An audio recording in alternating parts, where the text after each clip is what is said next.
আমি তো ভালোবাসি তোকে। লিখেছেন সালমা চৌধুরী। পর্ব সংখ্যা ৫। মেঘ নিস্তব্ধ নীরব। কিছু বলার সাধ্য নেই বলে দীর্ঘশ্বাস ফেলল। এত রাতে ছাদে আসার কোনো অজুহাতও খুঁজে পেল না। আবির কয়েক পা এগিয়ে মেঘের অনেকটা ঘনিষ্ঠ হয়ে দাঁড়ালো। আবিরকে এত কাছাকাছি দেখে মেঘের নিঃশ্বাস বন্ধ হওয়ার হাল হলো। আবিরের গায়ের গন্ধে মাতাল হওয়ার অবস্থা। ভয়ঙ্কর পরিস্থিতি থেকে নিজেকে বাঁচাতে দু কদম পিছিয়ে গেল মেঘ। কিন্তু পিছনে আর জায়গা নেই। দরজার পাশের পিলারে পিঠ ঠেকল। থরথর করে কাঁপছে অষ্টাদশীর ছোট দেহ। পায়ের পাতা শিরশির করছে। সরে যেতে চাইল সামনে থেকে। আচমকা আবির দু হাত পিলারের দু পাশে চেপে ধরল। কিছুটা ঝুঁকে মেঘের মুখোমুখি হলো। আবিরের উষ্ণ শ্বাস, তীব্র দৃষ্টি মেঘকে নাজেহাল করে দিচ্ছে। মানসিক টানাপোড়েনে পড়ে গেল মেঘ। বুকের ভেতর কেউ অবিরাম নৃত্য করছে, যার শব্দ বাহির থেকে শোনা যাচ্ছে। শরীর ঘামতে শুরু করেছে। আবির ভাই হঠাৎই শীতল কণ্ঠে বললেন, এত বছর তো খুব পালায় বেড়াচ্ছিস, এখন দেখব কতটা পালাতে পারিস। আবিরের ঠান্ডা হুমকিতে কেঁপে উঠল। এই কথা শোনা মাত্র মেঘের শরীরে হাই ভোল্টেজে ঝাঁকুনি দিল। মেঘের বক্ষ স্পন্দন জোরালো হতে শুরু করেছে। আবির সরু নেত্রে অষ্টাদশীর পানে তাকিয়ে আছে। মেঘের টাল মাতাল অবস্থা বুঝতে পেরে সামনে থেকে সরে গেল। আবির শক্ত কণ্ঠে ফের বলল, রুমে যা। আবির সরে যাওয়াতে স্বস্তি পেল মেঘ। বারবার দীর্ঘশ্বাস ফেলতে শুরু করলো। কয়েক মুহূর্ত পর সিঁড়ির দিকে নামতে গেলে গুটগুটে অন্ধকার সিঁড়ি। পিছন ফিরে তাকিয়ে বুকে সাহস নিয়ে ডাকল, আবির ভাই। আবির উল্টো দিকে ফিরেছিল। ডাক শুনে ঘুরে বলল, হুম। মেঘ ভয়ে ভয়ে বলল, আমাকে একটু রুম পর্যন্ত দিয়ে আসবেন প্লিজ। আবির বিস্মিত কণ্ঠে বলল, কেন হাঁটতে পারছিস না? মেঘ মাথা নিচু করে আস্তে ধীরে বলল, ভয় লাগছে। কেন? তানারা যদি আমাকে ধরে ফেলেন? আবির কয়েক সেকেন্ডে থেমে সশব্দে হেসে উঠল। আবির মেঘের কথায় হাসছে ভাবতেই মনে মনে খুশি লাগছে মেঘের। আবিরের হাসির শব্দে মেঘ অবাক চোখে তাকালো। ততক্ষণে আবিরের হাসি গায়েব। আবির অকস্মাৎ ঠাট্টার স্বরে শুধালো, তা তুই ছাদে আসার সময় কি তানারা বেড়াতে গিয়েছিল? আবিরের এমন কথায় মেঘ আহাম্মকের মতো তাকিয়ে আছে। আবির সহসা বলে উঠল, তুই যা, আমি পিছনে আছি। মেঘ আর কিছু বলার সাহস পেল না। দুটা সিঁড়ি নেমে হঠাৎ কিছু ভেবে থমকে দাঁড়ালো। আবির নিরুদ্বেগ কণ্ঠে শুধালো, আবার কি হলো? মেঘ দুবার জোরে জোরে শ্বাস ছাড়ল। মনে তীব্র সাহস নিয়ে পিছন ফিরে তাকালো। আবির ছাদের দরজার পাশে দাঁড়ানো। ৬ ফুট লম্বা, তার ওপর মেঘ বেশ কয়েকটা সিঁড়ি নেমে গেছে। এখান থেকে আবিরের লম্বা শরীরটা চাঁদের আলোয় সুপারি গাছের মতো মনে হচ্ছে। মেঘ উদ্বিগ্ন কণ্ঠে প্রশ্ন করল, আবির ভাই, আপনি সিগারেট খান কেন? মেঘের কথায় আবির যেন ছোটোখাটো টাস্কি খেল। মুহূর্তেই গম্ভীর কণ্ঠে বলল, তার জবাবদিহি কি তোকে দিতে হবে? মেঘ এবার কোমল কণ্ঠে বলল, সিগারেট স্বাস্থ্যের জন্য ক্ষতিকর, আর আমি। এইটুকু বলেই থেমে গেল। আবির কণ্ঠ দ্বিগুণ ভারী করে বলল, আর তুই কি? মেঘ ভয়ে ভয়ে বলল, কিছু না। মেঘ আর থামল না, সিঁড়ি দিয়ে নামতে ব্যস্ত হলো।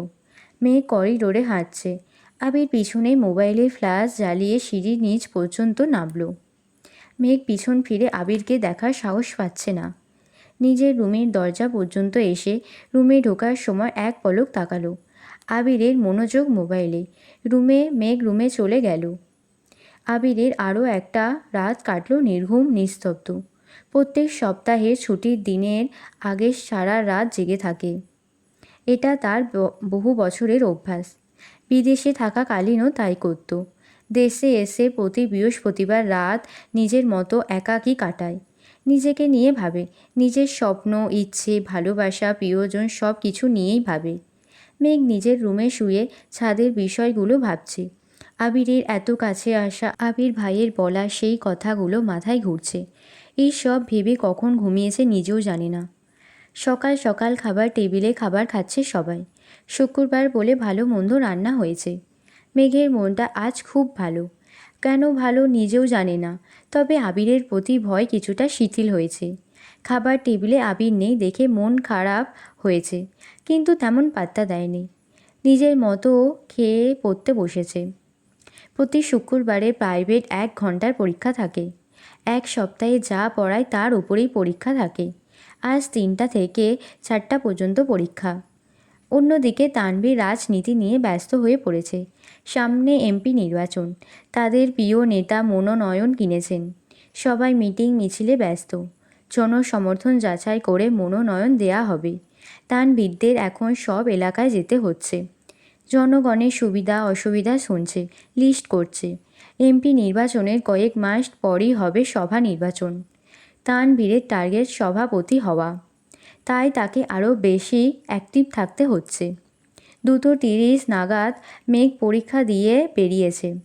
আজ একটু আগেই চলে এসেছে। পরীক্ষা শুরু হতে এখনও 10 মিনিট বাকি, তাই বন্যা আর মেঘ গল্প করছে। বন্যা, কী রে, তোর হিটলার ভাইয়ের কী খবর? কিছু তো আর বললি না। ছবি দেখাবি বলেছিলি, তাও দেখালি না। সত্যি সত্যি মন থেকে বের করে দিয়েছিস? মেঘ, মুখে যা বলি তার সবটাই কি পারি? এত চেষ্টা করেও তো পারলাম না মন থেকে তাড়াতে। গত রাতে থাকতে না পেরে গিয়েছিলাম ওনাকে দেখতে। কি যে একটা বাস খেয়েছি। বন্যা, কেন, কি হয়েছে? মেঘ, কি আর হবে, লুকিয়ে দেখতে গিয়েছিলাম, আবির ভাইয়ের কাছে ধরা পড়ে গেছি। বন্যা, ব্যাটার চোখ আছে, ভালো হয়েছে। গেলি কেন তুই? মেঘ মনে মনে ভাবছে, এখন যদি বন্যাকে বলি আবির ভাইয়ের জন্য কান্না করেছি, তাহলে বন্যা আমায় এখানেই বালিচাপা দিয়ে দেবে। বন্যা আর মেঘ সিদ্ধান্ত নিয়েছে, ভার্সিটিতে ভর্তির আগ পর্যন্ত কোনো প্রকার প্রেম বন্ধুত্ব ক্লাস কিছুই খাওয়া যাবে না। এই জন্য কোচিংয়ে নতুন কারোর সাথে কথাই বলে না। মেঘ আগে আসলে বন্যার জন্য সিট রাখে, বন্যা আগে আসলে মেঘের জন্য সিট রাখে। বিষয়টা অনেকটা হাই স্কুলের জীবনের মতো। এত কিছুর পরও মেঘ আবির ভাইয়ের ওপর ক্লাস খেয়ে ফেলেছে। এর জন্য বন্যা অবশ্য প্রতিনিয়তই মেঘকে বোঝাচ্ছে। এতক্ষণে স্যার চলে আসছেন। যথারীতি পরীক্ষা শুরু হলো। 4টায় পরীক্ষা শেষ করে 2 বান্ধবী হাত ধরে বের হয়েছে।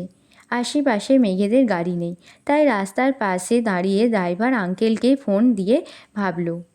হঠাৎ বাইক নিয়ে আবির হাজির হলো। হেলমেট পরা, সাদা শার্ট, কালো প্যান্ট, কালো শু, হাতে কালো ফিতার ঘড়ি, শার্টের বোতামের ফাঁকে সানগ্লাস ঝোলানো। মেঘের দিকে তাকিয়ে উচ্চস্বরে বলল, মেঘ। মেঘ আর বন্যা দুজনেই ডাক শুনে সেদিকে তাকিয়েছে। মেঘ এক পলক তাকাতেই চিনতে পারল। আবিরকে এভাবেই দেখি আবারও নতুন করে ক্লাস খেয়েছে। মেঘ মনে মনে ভাবছে, উনি এখানে কেন? উনি কি আমায় নিতে এসেছেন? কই, সেদিন তো মিম আর আদিকে ধমকে বললেন কাউকে বাইকে ওঠাবে না। তার মানে আমাকেও নিশ্চিত উঠাবেন না? না ওঠাক, ওনার বাইকে উঠতে আমার বয়েই গেছে। কিন্তু উনি আসলো কেন? আল্লাহ জানেন কোন পাপের শাস্তি দিতে এখানে এসেছেন। আল্লাহ বাঁচাও। এই সব হাবিজাবি ভাবনায় ব্যস্ত মেঘ। এদিকে বন্যা মেঘের হাত জাপটে ধরে আছে। আবির মেঘের দিকে খানিকক্ষণ সুস্থির বনে তাকিয়ে আছে। হয়তো মেঘের অভিব্যক্তি বোঝার চেষ্টা করছিল। এবার হেলমেট খুলে মেঘের দিকে চোখ রাঙিয়ে তাকিয়ে বলল, ওঠ। মেঘ অজানা ঘোরে আটকে আছে। আন মনে হাবিজাবি ভাবনায় ব্যস্ত। আবিরের কথা কানেই গেল না। বন্যাও মনোযোগ দিয়ে ছেলেটাকে দেখছে। আগে কখনোই এই ছেলেকে দেখেনি। বন্যা তানভীরকে অনেকবার দেখেছে, কিন্তু আবিরকে ঠিক মতো চেনে না। বন্যা মনে মনে আওড়ালো, এই ছেলেকে? মেঘকে বাইকে উঠতে বলছে কেন? বন্যা মেঘের হাতটা আরও শক্ত করে ধরে আছে। আবির এবার ধমকে উঠল, এই মেঘ, উঠতে বললাম তো। মেঘ এবার চমকে ওঠে, গোল গোল চোখে তাকায়। পর পর দুবার জোরে শ্বাস নিয়ে নিজেকে কিছুটা স্বাভাবিক করে। তারপর বন্যার দিকে তাকিয়ে বিড়বিড় করল, উনি আবির ভাই। তৎক্ষণাৎ বন্যা মেঘের হাত ছেড়ে দিল। হয়তো আবিরের রাগী চোখ মুখ দেখে কিছুটা ভয়ও পেয়েছে। মেঘ কয়েক পা এগিয়ে আবিরের কাছাকাছি এসে দাঁড়িয়েছে। ততক্ষণে আবির বাইক থেকে নেমে গেছে। আবির মেঘের দিকে স্পষ্ট চোখে তাকিয়ে উদ্বিগ্ন কণ্ঠে শুধালো, এই, তুই কি কিছু খাস? মেঘ কপাল কুঁচকে বলল, মানে কি খাবো? কোন দুনিয়ায় থাকিস তুই? থাকলে শুনিস না। মেঘ চুপচাপ মাথা নিচু করে রইল। আবির আবারও বলল, বাইকে ওঠ। আবির মেঘকে বাইকে উঠতে বলছে, এটাও সম্ভব। মেঘ নিজের কানকে বিশ্বাস করতে পারছে না। মেঘের হেলদোল নেই দেখে আবির বাইক থেকে হেলমেট নিয়ে নিজেই মেঘকে পরিয়ে দিল। তারপর পুনরায় বাইকে বসে গুরু গম্ভীর কণ্ঠে বলল, তুই কি উঠবি? এত কিছু না ভেবে মেঘ হাসি মুখে বাইকে উঠে বসল। আবিরের গায়ের সাথে গা লাগতেই কেঁপে উঠল কিছুটা। মেঘ কাঁধে হাত রাখবে নাকি রাখবে না তা নিয়ে দুটানায় আছে। এমনিতেই জীবনে প্রথমবার বাইকে উঠছে, তার উপর আবার আবির ভাইয়ের বাইকে। আবির মেঘের মনের অস্থিরতা বুঝতে পেরে শীতল কণ্ঠে বলল, ধরে বস, না হয় পড়ে যাবি। মেঘ কাঁপা কাঁপা হাতে আবিরের কাঁধে হাত রাখল। সঙ্গে সঙ্গে মেঘের হৃদস্পন্দনের মাত্রা বাড়তে লাগলো। এদিকে বন্যা নির্বাক চোখে তাকিয়ে দেখছে আর ভাবছে, মেঘের বর্ণনায় কোনো ভুল ছিল না। আবির ভাইয়া সত্যিই অসাধারণ, যে কোনো মেয়েই এক ডাকাতে ক্লাস খাবে। কয়েক সেকেন্ডের মধ্যে আবির বাইক স্টার্ট দিল। মনের ভয়ে মেঘ আবিরের কাঁধে জোরে চেপে ধরল। মেঘের কান দিয়ে শাসা করে মৃদু বাতাস বইছে। প্রথমবার বাইকে ওঠার অনুভূতি অসাধারণ। মেঘ নিভু নিভু চোখে চারপাশ দেখার চেষ্টা করছে। বেশ কিছুক্ষণ পর তারা পৌঁছে গেল বসুন্ধরা সিটি শপিং কমপ্লেক্স। আবির মেঘকে শপিংয়ে নিয়ে এসেছে ভাবতেই মেঘ আনন্দে আত্মহারা হয়ে যাচ্ছে। এত খুশি রাখার জায়গা পাচ্ছে না। আবির মেঘকে নিয়ে একটা হিজাবের দোকানে গেল। রেগুলার পরার জন্য হিজাব চাইতে দোকানদার জর্জেট হিসাবের বক্স বের করে দিল। মেঘের বুঝতে বাকি নেই। রবিবারে বলেছিল হিজাব পরে যেতে, কিন্তু মেঘ ওড়না মাথায় দিয়ে যাচ্ছিল। কি করবে সে? মা আর বড় মা ছাড়া মেঘ একা শপিংয়ে যায়নি কখনো। বড় আম্মুরাও এখন শপিং করবেন না। তাই মেঘ ভেবেছিল কিছুদিন ওড়না মাথায় দিয়ে যাবে, তারপর ওনারা শপিংয়ে এলে হিজাব নিয়ে যাবে। মেঘ বক্স থেকে বেছে বেছে 3টা আলাদা করেছে। তারপর আবিরকে দেখিয়ে জিজ্ঞেস করলো, এই 3টা নেব? আবির মেঘের প্রশ্নের উত্তর না দিয়ে দোকানদারকে জিজ্ঞেস করলো, এগুলোর মধ্যে কয়টা কালার আছে আপনার কাছে? দোকানদার বললেন, ভাইয়া আপাতত 24টা আছে, আপনি চাইলে আরও দিতে পারবো, তবে কিছুদিন পরে নিতে হবে। আবির স্বাভাবিক কণ্ঠে বলল, সবচেয়ে বড় সাইজে 24টা কালারই হিজাব দিন। আবিরের কথা শুনে মেঘ তড়িৎ বেগে তাকালো। তৎক্ষণাৎ চোখ নামিয়ে শক্ত গলায় বলল, এতগুলো লাগবে না, 3টা হলেই হবে। আবির তীক্ষ্ণ দৃষ্টিতে মেঘের দিকে তাকিয়েছে। রাগে কটমট করে বলল, তোকে কিছু জিজ্ঞেস করেছি আমি? আবিরের রাগী চোখ দেখে ভয়ে সিটিয়ে পড়ল মেঘ। আর কিছু বলার সাহসই পেল না, কিন্তু ভিতরে ভিতরে ক্রোধে ফুঁসছে। যেখানে তার কোচিং সপ্তাহে 3-4 দিন 2-3টা হিজাব হলেই হয়ে যাবে, সেখানে 24টা হিজাব নেওয়ার কোনো মানেই হয় না। কিন্তু এই কথা কিভাবে বোঝাবে হিটলারকে? আবির নিজে পছন্দ করে আরও কয়েকটা পার্টি হিজাবও নিল। মেঘ মাথা নিচু করে মনে মনে শুধু আবিরকে বকেই গেল। আবির শপিং ব্যাগগুলো হাতে নিয়ে মেঘকে বলল, চল। মেঘ মুখের ওপর জিজ্ঞেস করে ফেলল, কোথায়? আবির রাগান্বিত কণ্ঠে ফের বলল, কোথায় যাব না যাব কি তোকে বলে যেতে হবে? মেঘের নিজের মাথায় নিজে গাঁটটা দিতে মন চাচ্ছে। আম্মু, বড় আম্মু আর বোনকে কথার পাল্টা ঝটপট প্রশ্ন করে অভ্যস্ত মেঘ, তাই আবিরকেও তেমনি জিজ্ঞেস করে ফেলেছে। আবিরের পিছন পিছন একটা জুয়েলার্সের দোকানে ঢুকলো মেঘ। আবির ঢুকে একজনকে জিজ্ঞেস করলো, আজকে কি নেওয়া যাবে? লোকটা হাসি মুখে উত্তর দিলেন, জি ভাইয়া, 2 মিনিট বসুন, আমি বের করে দিচ্ছি। 2 মিনিটের মধ্যেই লোকটা পুনরায় প্রশ্ন করলেন, ভাইয়া প্যাকিং করে দেব? আবির তৎক্ষণাৎ জবাব দিল, প্যাকিং লাগবে না, রেডি হলে আমাকে দেন। লোকটা এক জোড়া নূপুর আবিরের দিকে এগিয়ে দিল।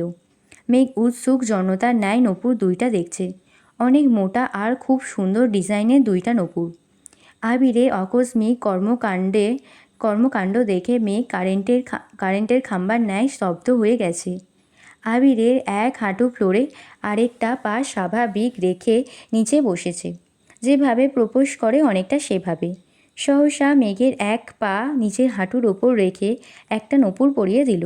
এইদিকে মেঘের নিঃশ্বাস বন্ধ হবার অবস্থা। হৃৎপিণ্ডের কম্পনের তীব্রতা বুঝতে পেরে মনে হচ্ছে এই যাত্রায় আর বাঁচবে না। আবিরকে না করার শক্তিটুকুও পাচ্ছে না। মেঘ খাম্বার মতো স্থির, যা হওয়ার তা শরীরের ভিতরে হচ্ছে। রক্ত সঞ্চালনের মাত্রা বাড়ছে। মনে হচ্ছে এই বুঝি প্রেসার বেড়ে দ্বিগুণ হয়ে যাবে। দু পায়ে নূপুর পরিয়ে আবির চেয়ারে বসল। মেঘের দিকে তাকিয়ে শান্ত কণ্ঠে বলল, দেখ কেমন লাগছে। মেঘ তখনও নিষ্পলক চোখে আবিরের দিকে তাকিয়ে আছে।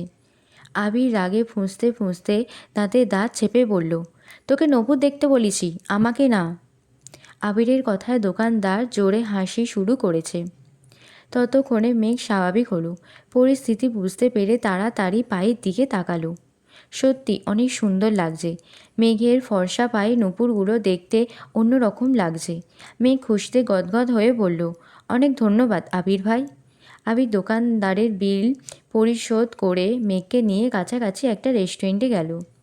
মেঘের বারবার মনে হচ্ছে এইসব স্বপ্ন। একটু পর ঘুম ভাঙবে আর সব শেষ হয়ে যাবে।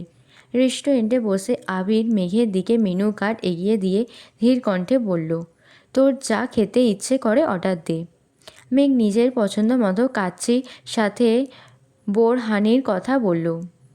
আবির ওয়েটারকে ডেকে 2টা কাচ্চি দিতে বলল, সাথে 2টা বোরহানি। মেঘ উত্তেজিত কণ্ঠে জিজ্ঞেস করল, আবির ভাই, আপনার কি কাচ্চি পছন্দ? আবির বেশ কিছুটা বিরক্ত হয়ে বলল, আমার পছন্দ অপছন্দ জেনে তোর কাজ নেই। সহসা মেঘের মুখটা চুপসে গেল।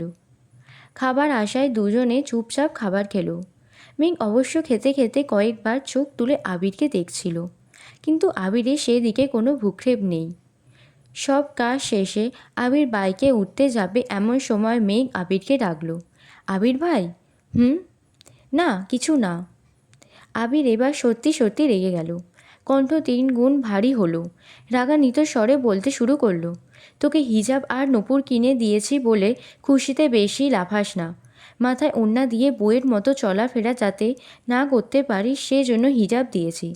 আর তুই সারাক্ষণ টুই টুই করে কোথায় কোথায় ঘুরিস সে সব জানতে নূপুর দিয়েছি। আবিরের এমন কথা শুনে মেঘ আহাম্মক বনে গেল। মনে মনে কি না কি ভাবছিল সে। আবির ভালোবেসে গিফট দিয়েছে। আহা, কি সুন্দর অনুভূতি হচ্ছিল। সব কিছু মুহূর্তেই বিলীন হয়ে গেছে।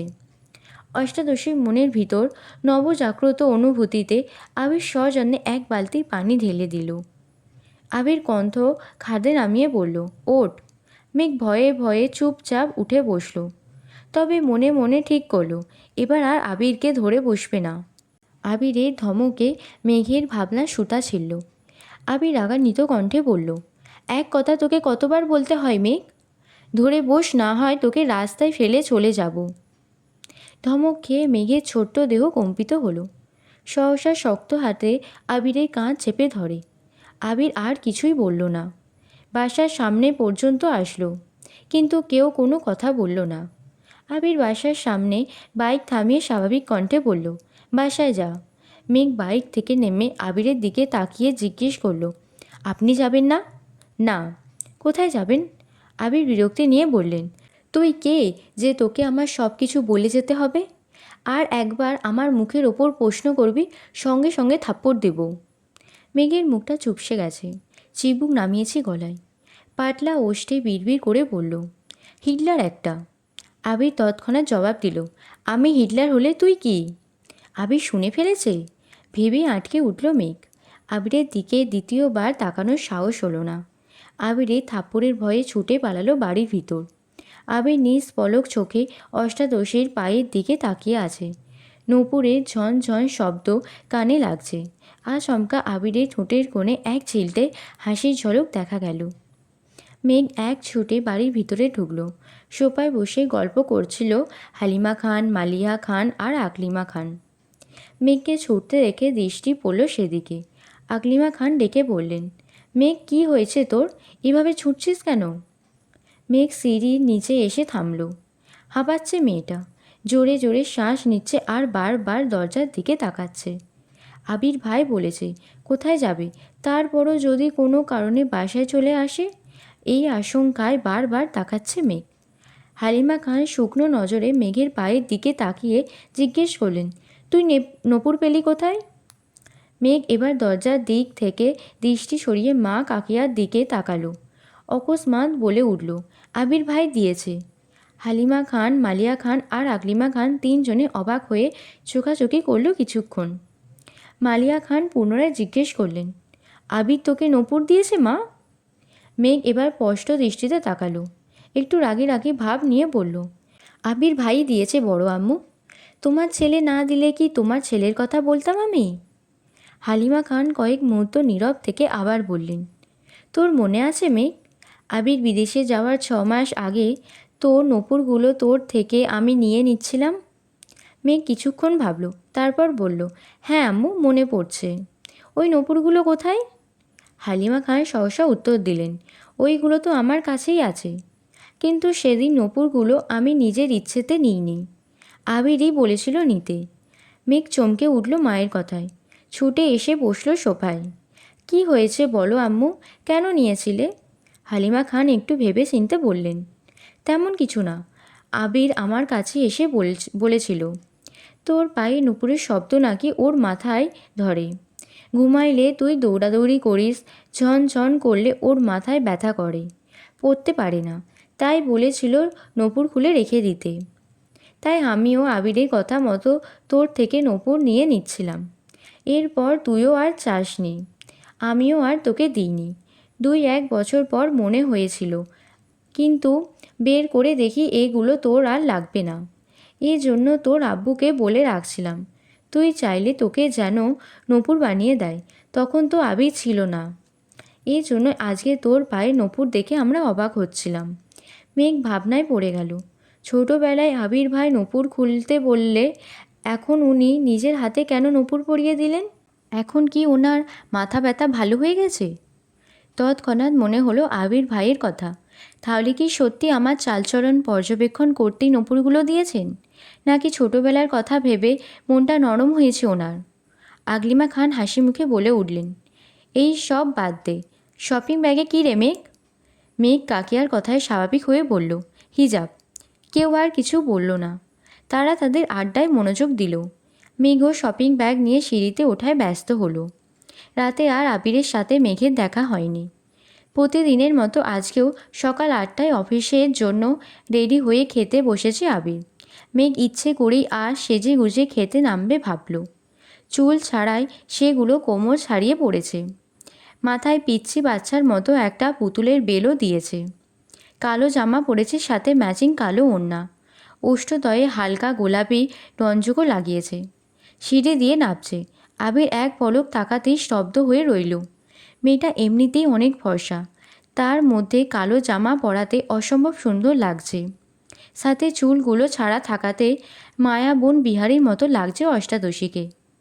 আবির চোখ সরাতে পারছে না, অবিচলিত আঁখিতে তাকিয়ে আছে অষ্টাদশীর পানে। হঠাৎ তানভীর ডেকে উঠল, ভাইয়া তুমি কি আজ ফ্রি আছো? মনোযোগ নষ্ট হলো আবিরে। মেঘের দিক থেকে চোখ নামালো। তানভীরের দিকে না তাকিয়েই বলল, কেন? আজকে আমাদের হবু এমপির জন্মদিন, উনি তোমার কথা বলছিলেন। তুমি দেশে আসো জেনে খুব করে বললেন তোমাকে যেতে। আবিরের স্বাভাবিক জবাব, কখন যেতে হবে? তানভীর, 6টায়। আবির, আচ্ছা ঠিক আছে। মেঘ এতক্ষণে টেবিলের কাছে চলে এসেছে। 3 কর্তায় যেন ঘাড় ফিরিয়ে তাকালো। সকলেই এক নজর পায়ের দিকে তাকালো, কিন্তু কেউ তেমন কিছু বলল না। অবশ্য কথা বলারও কিছু নেই। মেয়েদের সাজগুজেতে বাবা চাচারা নাক গলায় না সচরাচর, বরং তারা চায় বাড়ির মেয়েরা সব সময় হাসি খুশি থাকুক। মেঘ চেয়ার টেনে বসলো আবির ভাইয়ের বিপরীতে। এক পলক তাকালো। আবির ভাইও আজ কালো শার্ট পরেছে। আবির ভাই সব সময় সাদা অথবা কালো শার্টই পরেন। হঠাৎ কফি কালার বা আসমানি বা হালকা রঙের কালার পরেন। শুধু পাঞ্জাবির ক্ষেত্রে ব্যতিক্রম দেখা যায়। ড্রেস মিলে যাওয়াতে মেঘ মাথা নিচু করে মুচকি হাসল। ইকবাল খান তানভীরের দিকে তাকিয়ে জিজ্ঞেস করলেন, তোদের হবু এমপি আবিরকে কীভাবে চেনে? তানভীরের সহজ সরল উত্তর, আমি একটা প্ল্যান দিয়েছিলাম ওনাকে। প্ল্যান কার্যকর হওয়ায় খুশি হয়ে হবু এমপি বলেছিলেন, তোমার মাথায় এত প্ল্যান আসে কিভাবে? আমি তখন বলেছি, আমায় বেশিরভাগ প্ল্যান ভাইয়া দেন। আমি ভাইয়াকে প্রবলেম শেয়ার করি, তারপর ভাইয়া আমায় প্ল্যান দেয়। তখনই এমপি বলেছিলেন, তাহলে তোমার ভাইয়াকে নিয়ে আসো। তখন ভাইয়া বাইরে ছিলেন। আজ ওনার জন্মদিন, তাই সকালবেলা উনি নিজে আমায় কল করে জিজ্ঞেস করলেন ভাইয়া আসছে কি না। আমি হ্যাঁ বলাতে উনি নিজেই বারবার বললেন ভাইয়াকে নিয়ে যেতে। ইকবাল খানের সাথে মোজাম্মেল খান আর আলী আহমদ খানও যেন মনোযোগ দিয়ে তানভীরের কথাগুলো শুনছিল। মোজাম্মেল খান সব সময়ই চুপচাপ থাকেন, যার সিদ্ধান্ত সকল কিছু বড় ভাইয়ের।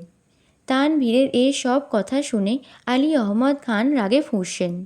রাগান্বিত স্বরে বললেন, আবির, আমি কিন্তু তোমার আগেই সাবধান করেছি, রাজনীতিতে তুমি জড়াবে না।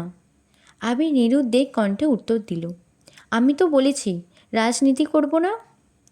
তাহলে তানভীরকে রাজনীতি নিয়ে প্ল্যান দাও কেন? রাজনীতি নিয়ে মাথা ঘামাও কেন? আর এমপির জন্মদিনে যেতে এক কথায় রাজি হলে কেন? এই বুদ্ধি প্ল্যান ব্যবসায় লাগালে আমাদের ব্যবসাটা আরও এগোতো। গম্ভীর কণ্ঠে একটানা কথাগুলো বললেন আলী আহমদ খান। মিম, মেঘ আর আদি চুপচাপ খাচ্ছে। বাবা চাচার কথায় কোনো মনোযোগ নেই তাদের। মেঘ খাচ্ছে আর মিটি মিটি হাসছে, আবার একটু পর পর আবির ভাইয়ের দিকে পিট পিট করে তাকাচ্ছে। আলী আহমদ খানের কথায় আবির খাবার প্লেট থেকে চোখ তুলে তাকালো। রাশভারী কণ্ঠে বলা শুরু করলো, তোমাদের কয়েক বছর যাবৎ একটাই সমস্যা, তানভীর কেন রাজনীতি করে। মেন কথা, তোমরা রাজনীতি পছন্দ করো না, কিন্তু আমি মন থেকে চাই তানভীর রাজনীতি করুক, এবং সেটা মাঝপথে ছাড়ার জন্য না। সভাপতি, এমপি, মন্ত্রী পদে পদে নিজের সাফল্য বয়ে আনুক, এবং আমার বিশ্বাস আমার ভাই সফল হবে ইনশাল্লাহ। কয়েক সেকেন্ড থেমে আবার বলা শুরু করলো, প্রতিটা বিষয় আমরা নিজেরা যখন ভাবি তখন একতরফা ভাবি। মনে হয় আমি যা ভাবছি সেটাই ঠিক, এটা করলেই পারফেক্ট হবে, কিন্তু সব দিক থেকে সেটা পারফেক্ট নাও হতে পারে। তাই তানভীর পরিস্থিতি বুঝে নিজে যা ভাবে সেটা আমায় জানায়। যদি ভাবনা ঠিক থাকে তাহলে আমি বলি ঠিক আছে, না হয় আমি সাজেশান দিই, এটা এভাবে না করে ওভাবে কর, এতটুকুই। এই কথাগুলো তানভীর চাইলে আমায় না বলে তাদের কমিটির লোকজনকে বলতে পারত, কিন্তু তানভীরের যেহেতু ইচ্ছে সভাপতি হওয়ার, তাই তার প্ল্যান সভাপতি জানলে সে কাজ করবে, তখন তানভীরের নাম থাকবে না। এই জন্য তানভীর আমায় শেয়ার করে। আরেকটা বিষয় হলো ব্যবসা। আমি ব্যবসায় ঢুকেছি মাত্র 1 সপ্তাহ হলো। আমি সব কিছু বুঝে নিই ঠিক মতো, তারপর দেখো ব্যবসায় মনোযোগ দিতে পারি কি না। এমপির জন্মদিনে যেতে রাজি হওয়ার কারণ আছে। এবার বাবা চাচাদের দিকে এক পলক তাকিয়ে চোখ নামিয়ে বলা শুরু করলো, তোমরা এখন নামি দামি ব্যবসায়ী। এক সময় তোমাদের ব্যবসা অনেক ছোট ছিল, অনেক ঝামেলা পোহাতে হয়েছে তোমাদের। তখন আমি ছোট ছিলাম, তবুও যতটা সম্ভব বুঝেছি। বর্তমানে আমি নতুন ব্যবসা শুরু করতে যাচ্ছি। আমারও কাগজপত্র নিয়ে অনেক জায়গায় দৌড়াদৌড়ি করতে হবে। অনেক বিত্তবানদের সঙ্গে ব্যবসার দিক থেকে টক্কর লাগবে। শুধু টাকা থাকলে সব কিছু করা সম্ভব হয় না, সাথে পাওয়ার প্রয়োজন হয়। অনেক সময় পুলিশের থেকেও রাজনীতি পাওয়ার বেশি কাজে লাগে। আইনিভাবে যে বিষয় সমাধান করতে মাসের পর মাস লেগে যায়, সেটা বড় বড় নেতাদের একটা কলই সলভ হয়ে যায়। তানভীরের যেহেতু রাজনীতিতে আগ্রহ আছে, তাহলে সে মনোযোগ দিয়ে রাজনীতি করুক, আমি ব্যবসা সামলাই। তানভীর ভালো অবস্থানে থাকলে আর আমি মোটামুটি পরিচিত থাকলে আমাদের যে কোনো প্রয়োজনে আশেপাশে মানুষের সাহায্য পাবো। এতগুলো কথা বলে এবার আবির থামল। মেঘ হাঁ করে তাকিয়ে আছে আবির ভাইয়ের দিকে আর ভাবছে, কি দূরদর্শী চিন্তাভাবনা আবির ভাইয়ের। মেঘ মনে মনে নিজেকে বাহবা দিচ্ছে। আবির ভাইয়ের জন্য হিটলার নামটা একদম ঠিকঠাক। আলী আহমদ খান, মোজাম্মেল খান এবং ইকবাল খান তিনজনেই অবাক হয়ে তাকিয়ে আছে। ইকবাল খান সহসা বলে উঠলেন, দেখছো ভাইয়া, আবিরের চিন্তা ভাবনা কত দূর, আগে থেকেই ভেবে চিনতে মাঠে নেমেছে। তুমি খামোখা চিন্তা করো ওর জন্য, দেখবে আমাদের ব্যবসাতে খুব শীঘ্রই পরিবর্তন আসবে ইনশাল্লাহ। আলী আহমদ খান আর কোনো কথা খুঁজে পেলেন না, খাওয়া শেষ করে উঠে গেলেন। মোজাম্মেল খান তানভীরের দিকে তাকিয়ে বললেন, আমাদের মান না রাখ, আর আবিরের মান অন্তত রাখিস। তানভীর শীতল কণ্ঠে জবাব দিল, আমি সর্বোচ্চ চেষ্টা করব ভাইয়াকে সব দিক থেকে সাহায্য করার। সকলেই নীরব। এতক্ষণে মোটামুটি সবার খাওয়া শেষ। সবাই সবার মতো উঠে যাচ্ছে। আবিরের খাওয়া শেষ হতেই যেই না উঠতে যাবে, নজর পড়ল অষ্টাদশীর পানে। কাজল পরি, হিটার টানা টানা চোখ, গভীর দৃষ্টিতে তাকিয়ে আছে আবিরের দিকে। আবির টেনে হিজড়ে দৃষ্টি সংযত করল, হালকা করে কাশি দিল। মেঘ এখনও বিভোর তাকিয়ে আছে। আবির এবার দাঁড়াতে দাঁড়াতে বলল, মুখটা বন্ধ কর মেঘ, মাছি ঢুকে যাবে। মেঘ নড়ে চড়ে বসল। আবির ততক্ষণে বেসিনে চলে গেছে হাত ধুতে। মেঘ নিজের মাথায় নিজে গাঁটটা দিল। ছি, আবির ভাই কি ভাবল? যতই মন শক্ত করি, আহমুখের মতো আবির ভাইয়ের দিকে তাকিয়ে থাকবো না ভাবি, ততই যেন আবির ভাইয়ের কাছে বেকুব সাজতেছি। সেই যে মাথা নিচু করে খাচ্ছে আর মনে মনে নিজেকে বকতে ব্যস্ত। আবির ভাই কখন ব্যাগ নিয়ে বেরিয়েছেন সেদিকেও নজর নেই মেঘের। খাওয়া শেষ করে রুমে গিয়ে পড়তে বসেছে। আজ কোচিং প্রাইভেট নেই, তাই 3টা পর্যন্ত টানা পড়াশোনা করেছে। তারপর গোসল করে খেতে এসেছে। বিকেল হয়ে গেছে, তাই কাকিয়া আর বড় আম্মু ঘুমাচ্ছেন। হালিমা খানও শুয়েছিলেন। মেঘ সিঁড়ি দিয়ে নামার সময় নূপুরের শব্দে বেরিয়ে এসে খাবার দিলেন মেঘকে। মেঘ চুপচাপ খাবার খাচ্ছে। হালিমা খান পাশে চেয়ারে বসে শান্ত কণ্ঠে মেয়েকে জিজ্ঞেস করলেন, পড়াশোনা ঠিকমতো করছিস তো মা? মেঘ ওপর নিচ মাথা নাড়ল শুধু। হালিমা খান, আর তো কয়েকটা দিন, এরপরই তো রেজাল্ট দিয়ে দেবে, তারপরই তো ভর্তি পরীক্ষার যুদ্ধ শুরু হয়ে যাবে। মেঘ চুপচাপ খাওয়া শেষ করে সোফায় বসে টিভি দেখছিল। হালিমা খান সব গুছিয়ে মেঘের পাশে বসলেন। মেঘ কিছুক্ষণ পর মায়ের উড়ুর ওপর মাথা রেখে শুয়ে পড়ল। হালিমা খানও সযত্নে মেয়ের মাথায় হাত বুলিয়ে দিচ্ছেন। বিকেলে গোসল করাতে চুলগুলো এখনও ভেজা। হালিমা খান একটু রাগে রাগে বললেন, সারা দিন বাসায় থেকেও বিকেলে গোসল করিস কেন? ঠিক মতো না খেলে, ঠিক মতো গোসল না করলে অসুস্থ হয়ে পড়বি, তখন তো পড়তেই পারবি না। মেঘ চুপচাপ মায়ের হাঁটু আগড়ে শুয়ে আছে। ততক্ষণে 5টা বেজে গেছে। আবির আজ একটু তাড়াতাড়ি চলে এসেছে অফিস থেকে। 6টায় এমপির জন্মদিনের অনুষ্ঠানে যেতে হবে। বাড়িতে ঢুকে চুপচাপ সিঁড়ির দিকে যাচ্ছে। পায়ের শব্দে হালিমা খান তাকিয়ে দেখলেন আবির। হালিমা খান কোমল কণ্ঠে বললেন, এত তাড়াতাড়ি চলে এলি যে, কফি দেবো তোকে? আবিরের দৃষ্টি পড়ে সোফায় হালিমা খানের উড়ুতে শোয়া মেঘকে দেখে। বুকের ভিতর ছ্যাঁত করে ওঠে আবিরের।